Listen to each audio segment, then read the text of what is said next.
Hi and welcome back everybody. Today I want to talk about when did communism die in Europe and changing the system. So Stalin died in 1953, and just to oversimplify the thing that was happening in Soviet Russia, let's just call it communism. There's a lot of debate about is it communism, socialism, or Stalinism or whatever. Just to oversimplify it, we're just going to call it communism. Okay, so Stalin, we all know what he did. The gulags, the misinformation, the propaganda, and so on. But he died in 1953, and he was succeeded by Nikita Khrushchev. And Nikita Khrushchev, he promised, or he did, also after his famous secret speech, he started to criticize Stalin, everything that was happening during his time in the Soviet Union, and that emboldened Poland and Hungary to stand up and to demand changes to the system. So you had the uprising in Poland in 1956, where they had demanded more worker rights and so on. It's a complicated topic. And they succeeded, not in everything, but in some parts. And emboldened by that, Hungary took the same path, also in 1956. But Khrushchev decided to send in tanks into Hungary to crush the Hungarian Revolution.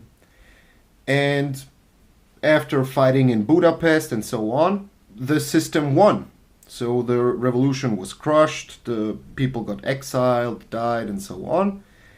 But the thing is, with that revolution, you need to keep in mind that the French Communist Party and socialists, and also in Italy, Italian communists and socialists, were at that time very strong. So they had a big popular movement behind them of regular people, and that's simply because during the Second World War, a lot of communists and socialists, and also anarchists and capitalists and everybody, but a lot of socialists and communists were part of the resistance movement against the Germans and Italians and so on, and the different puppet states.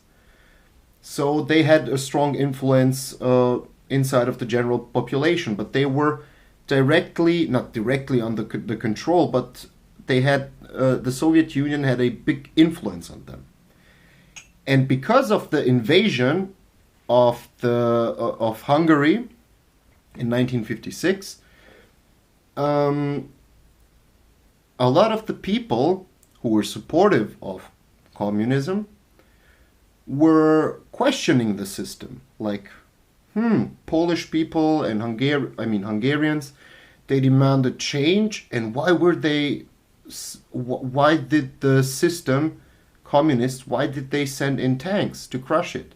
I mean, they're workers like we are. Isn't communism supposed to listen to the working class? And then the communists in Europe split.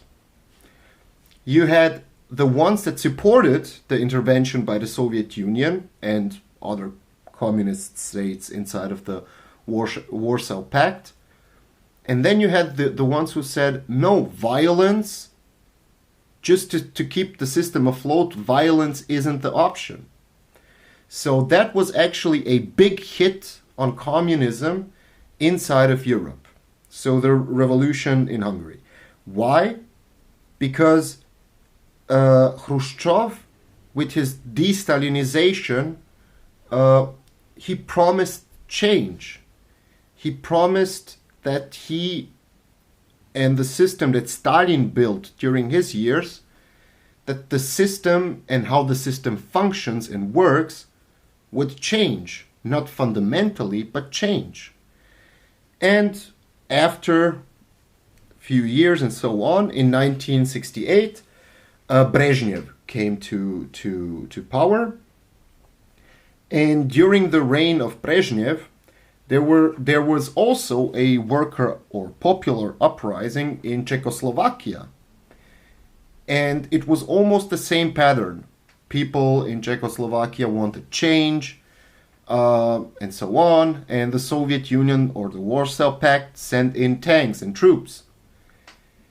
And then inside of Europe, especially as I said, France and Italy, you had only those ones who supported the intervention inside of Hungary and who hoped that change was possible inside of the system.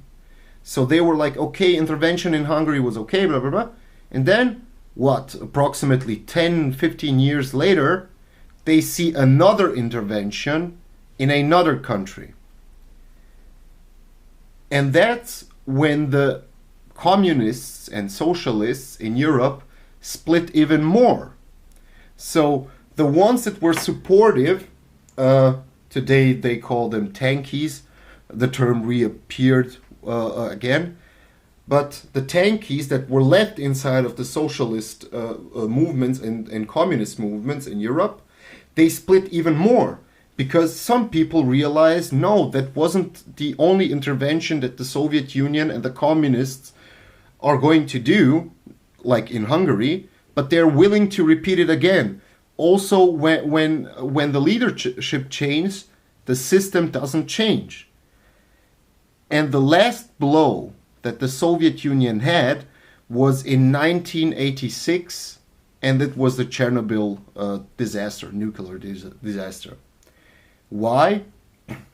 Because that was the final blow when all the, let's call them, leftovers of the communists and socialists in Europe realized that the system that they were supporting isn't truthful to them.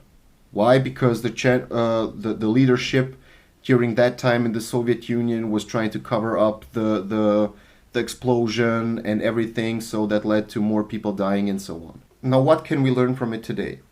So, as you're thinking that the system that you're living under, wherever you may be, isn't working and it needs to change, either dramatically or minimally, you will always find the people in the system defending the system that exists today with disinformation, and they will also use force. So you should be prepared for it.